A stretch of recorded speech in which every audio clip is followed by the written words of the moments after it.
A day in the life of our Paleolithic ancestors beyond the caveman limestone cave. Their day has already begun, some scanning the horizon for game, others gathering kindling for the fire that never fully dies out. But what exactly filled the hours of our Paleolithic ancestors?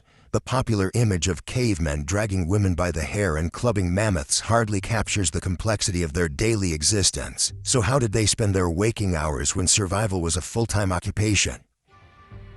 When we speak of cavemen, we're referring to humans who lived during the Paleolithic period, spanning from approximately 2.6 million years ago to about 12,000 years ago. This represents over 99% of human history, a time before agriculture, before cities, before written language. Yet this wasn't a static period. Massive innovations in technology, social organization, and artistic expression occurred throughout the Paleolithic.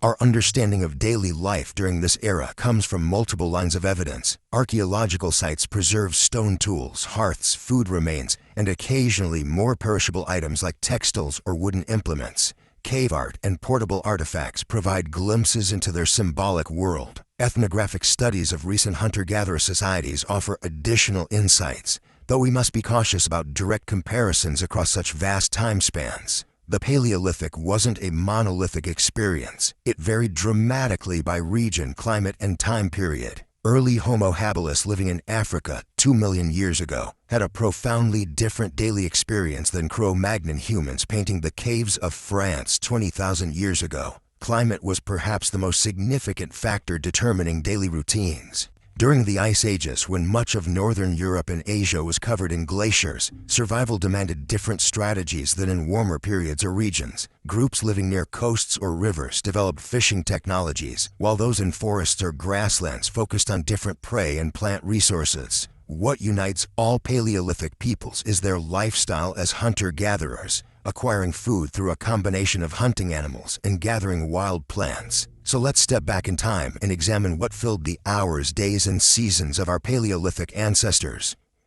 The Paleolithic day began with the rising sun. Unlike our artificial lighting and rigid schedules, these early humans followed natural rhythms of light and dark, adjusting to seasonal variations. Morning typically began with rekindling the previous night's fire. Archaeological evidence from sites like Terra Amata in France, dated to 380,000 years ago, shows carefully maintained hearths, critical for warmth, light, protection from predators, and cooking. Starting a fire from scratch was challenging. Most groups maintained embers or slow-burning materials overnight. Mornings were likely devoted to essential tasks requiring daylight. The band would assess immediate needs. Was food running low? Did tools need repair? Were there signs of game nearby? Water collection was a daily necessity, typically from nearby streams or springs, carried in containers made from animal bladders, woven baskets, or eventually pottery. Rather than rigid schedules, Paleolithic life followed a pattern of immediate return activities and delayed return planning, preparing for future challenges. Evidence from sites like Gesher Benot Yaakov in Israel from nearly 800,000 years ago shows remarkable knowledge of seasonal plant cycles, suggesting sophisticated planning. The day's main activities varied by season and immediate needs, but food acquisition dominated.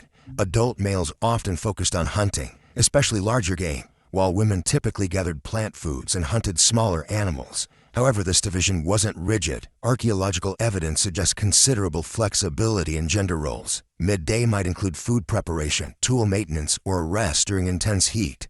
As the day progressed, hunters returned with game, when successful of course, and gatherers with plant foods. As daylight waned, the community gathered around the fire. This evening time likely included storytelling, planning, and social bonding. Obtaining food was the primary occupation of Paleolithic peoples. Hunting large animals required considerable skill and coordination.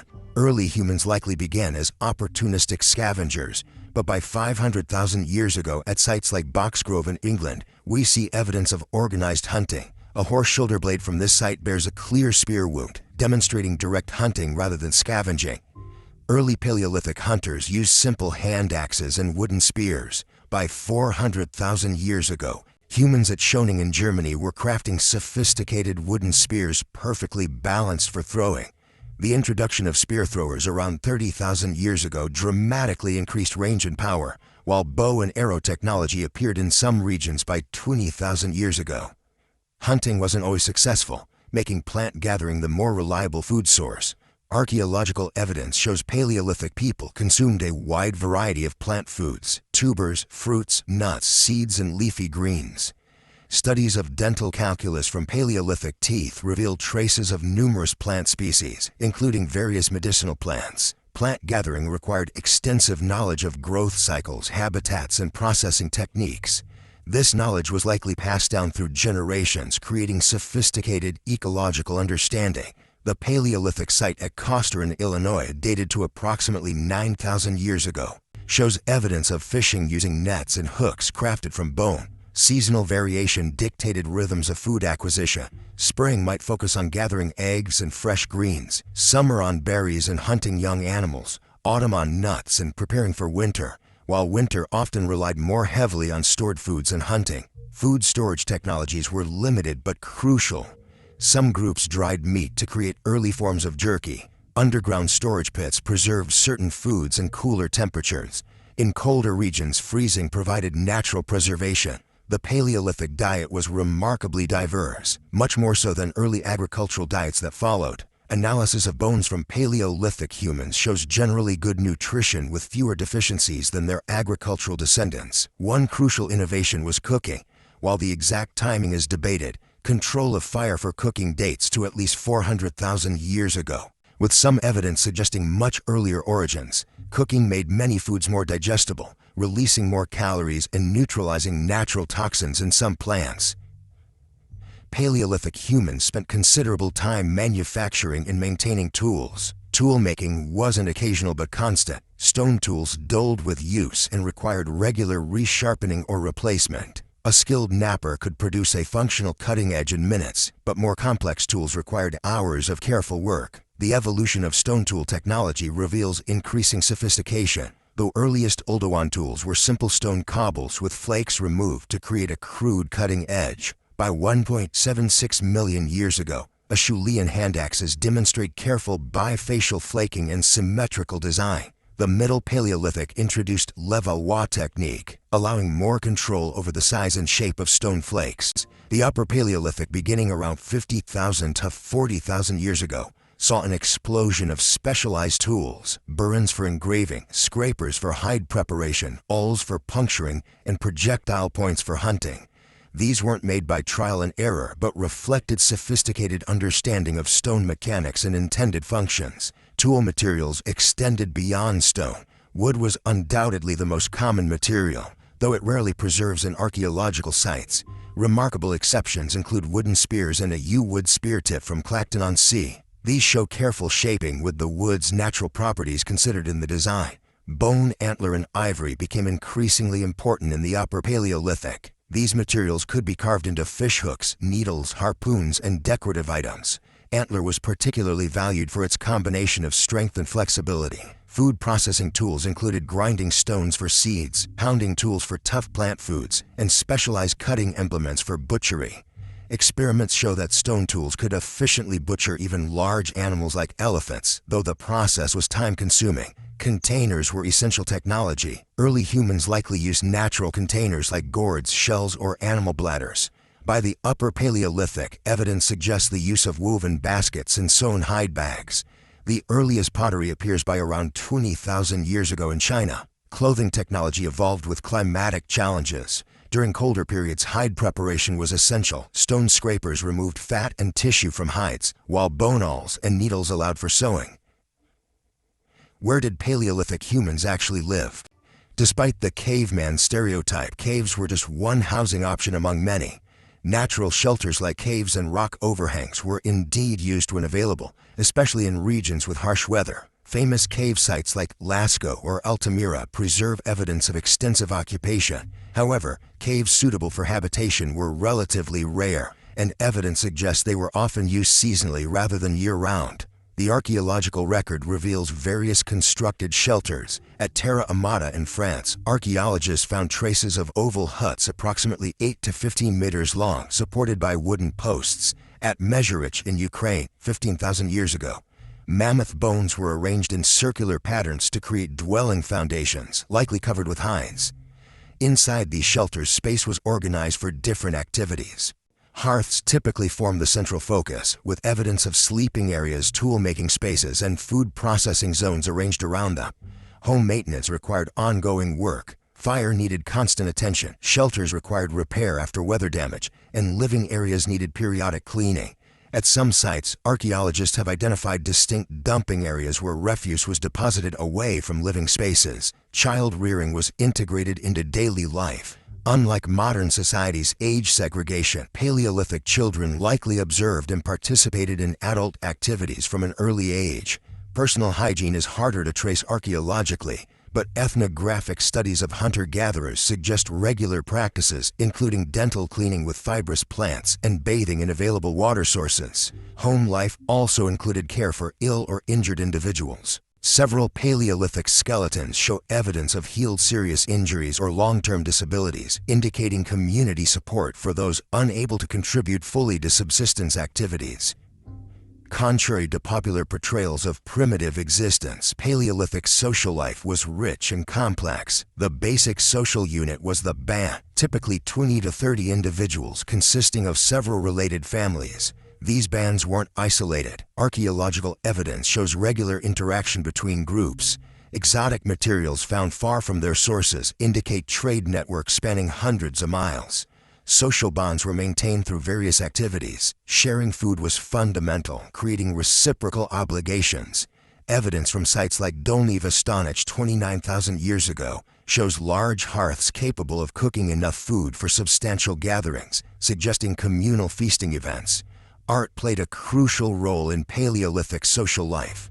The earliest definitively human art includes ochre processing at Blombos Cave in South Africa almost 100,000 years ago. By the Upper Paleolithic, we see spectacular cave paintings, portable figurines, and musical instruments. Music is ephemeral, but surviving instruments offer tantalizing glimpses. Bone flutes dating to 43,000 years ago have been found in Germany, with careful reconstruction showing they produced notes in recognizable scales. Paired with drums made from stretched hides or hollowed logs, which rarely preserve, these suggest sophisticated musical traditions. Evidence for medicine and healing practices comes from plant residues with medicinal properties found in dental calculus. Some shamanic practices may be reflected in Therianthropic, a human-animal hybrid, images in cave art, possibly depicting transformed states of consciousness. Conflict existed but wasn't constant. While some Paleolithic skeletons show violence-related injuries, they're relatively rare compared to later periods. Resource abundance relative to population likely reduced competition in many regions. The Paleolithic lifestyle represents the longest and most successful human adaptation, sustaining our species through dramatic climate changes and enabling global colonization. What can we learn from this enduring way of life? First, Paleolithic humans were remarkably skilled environmental managers. Rather than passive victims of their environment, they actively shaped landscapes through selective hunting, plant management, and even controlled burning. Archaeological evidence from Australia shows Aboriginal fire management dating back 65,000 years, creating mosaic landscapes that enhanced biodiversity. Second, Paleolithic lifeways demanded extraordinary knowledge breadth. Each individual needed working understanding of hundreds of plant and animal species, geological resources, weather patterns, tool manufacture, and social dynamics. This generalist knowledge contrasts sharply with our modern specialization. Third, their technologies were sophisticated adaptations to environmental challenges. While simple in appearance compared to modern equivalents, Paleolithic tools represented elegant solutions developed through generations of refinement. The principles behind many modern tools were established during this period.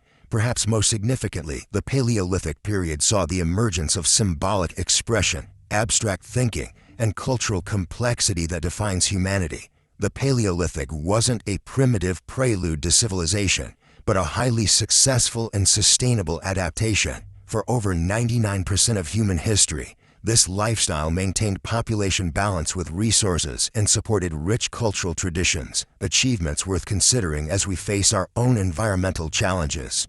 So what did cavemen do all day? They engaged in a complex balance of immediate needs and long-term planning.